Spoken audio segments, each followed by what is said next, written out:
Lacazette's flick. It's Aubameyang, the beneficiary. Back again, this is the military Guna. No, thank you for tuning in again.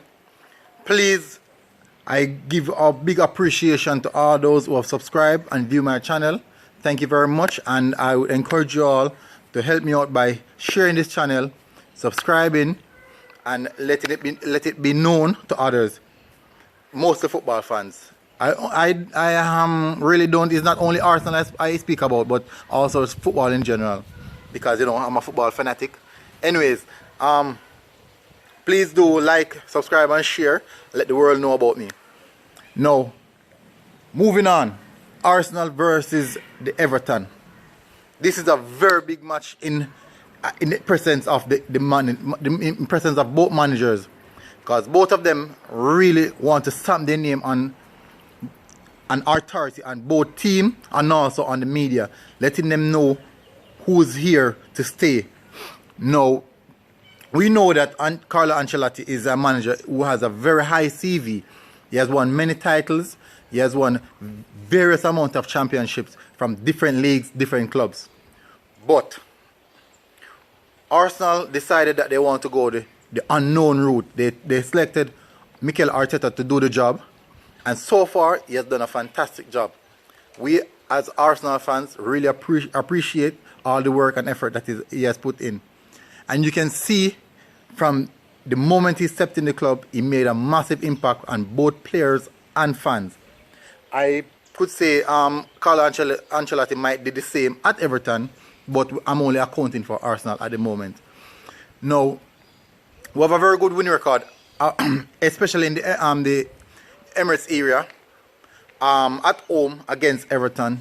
So, we expect that this would be another win on our belt. I would expect another great performance, because we have been performing and playing very good football. And it's expected that we continue with the same regards. Now, team selections, I will go with the same formation, 4-2-3-1. But there'll be very much a few changes in my perspective, in which I think Arteta might go as well. Because at the moment, I believe that Saka is doing a very good job. But at some point in time, we'd have to pull him out of the limelight, because he's generally going to be overplayed. And you don't want a youngster like that to be overplayed. And they will stand high risk of injuries and career-ending injuries. But in the meantime, this is how I preview my previous started lineup would set up. Would be like this. I go Leno in goal. Even though he played Thursday, we all understand that. But Arteta is a man who is a coach who he desires a lot of wins. So I am assuming that he may go again by using Leno in goal. At right back, Hector Bellerin, he didn't play in the Europa League match. And I may assume that he may come back slotting to fulfill his duties again. Centre-back pairing, that would be Mustafi and David Luiz. We still haven't seen from Pablo Mari, other than the small, maybe 60 minutes he got in the under-23 match.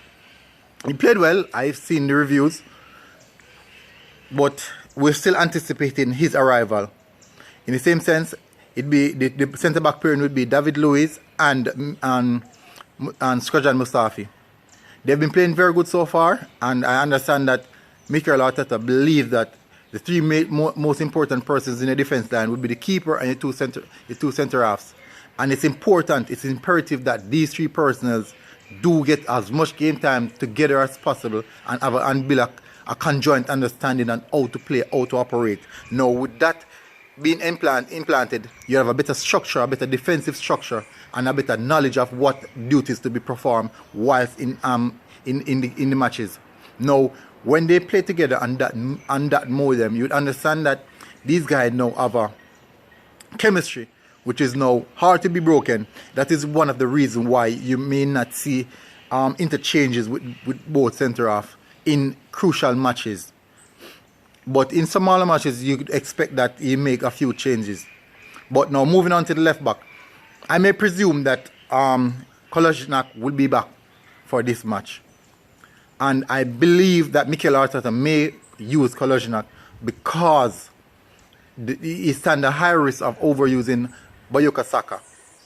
Because this young man is very fragile, very young in age, but you have to treat them well. They are very young, so you have to treat them well. Young talents like these, you have to protect them. So it would be good if he now can get the rest. The match he just played 2 days ago, and it'll be quality rest for him now. So I presume that he may use Collab at left back. Centre midfield pairing, it will be Granit Xhaka. He's been having a good season so far under Mikel Arteta, and Lucas Torreira. Now many people would want Dani Ceballos to play in the midfield role, midfield pivot alongside Granit Xhaka. But I believe the reason why you would not see Dani Ceballos in that role against Everton is because Everton is not going to play a deep block style of football against us. They'll be coming at us. And normally, whenever a team comes at us, it is very wise and very diligent to have a player like Lucas Torreira in the middle to break up play, turn over those balls, and move and pass down as fast as possible. Dani Ceballos is not that kind of style of player. He's the type of person collects it, pass it off, and picks it up again. He's not the person to do the dirty work. But in a game like this, I'm quite sure it's be a steamroller. Would need a person who's going to break up the play and distribute the ball as fast as possible. That would be Lucas Torreira. Now, moving the midfield through, you have Nicolai Pepe at the right, which is mandatory because he already sealed that spot. Now, in the central attacking midfield position, personally, I would use Dani Ceballos in that position, even though he's not a preferred number 10 role. But I would preferably use him that position in which you get more creativity then. And his intensity is far higher than Mesut Ozil. Despite the fact that Ozil do a lot of running, but the intensity level of Dani Ceballos supersedes Mesut Ozil's intensity. So I would prefer to use him in that position. But same said, I believe Mikel Arteta may go ahead and use Ozil in the number 10 position. But I would prefer to use Dani Ceballos in that position. To the left, in the last match, in the Europa League match against Olympiacos, I'm not sure if anyone saw it, but I saw Aubameyang limping in the hand. I'm not sure what could happen. Maybe it could be just a little niggle, but I may assume that for safety measures, they might pull him for this one. And you may see more of Martinelli on the left side. It's possible, but if not, if what my eye saw, and to go against that, you see Aubameyang on the left side of the field. But as I said, if he got a little niggle in that match for safety purpose and precaution, you will see Martinelli. But other than that, Aubameyang on the left side. Now up top, and Alexander Lacazette. His performances are not outweighing what the team really wants, but he seems to be getting the goals now, and we may assume that his goal scoring trend may continue whilst he's playing now. Mikel Arteta have a lot of trust and believe in him, and we may see that it may continue. Hopefully, if he plays tomorrow, we may see another goal from him. Hopefully. Now, that would be my starting lineup for this match. I trust and hope that these guys come out in full force and start the games in a lackadaisical manner. That's not how Mikel Arteta prepare you guys. I'm quite sure. I know that initial stage he stamped his name. He said he would ensure that you guys go out with the same tempo as how you would finish a match. That is the same tempo that he'd want you to start the match. So I'm not sure why you guys keep on starting the match at such a low tempo and then getting turnover in the earlier stages of the games.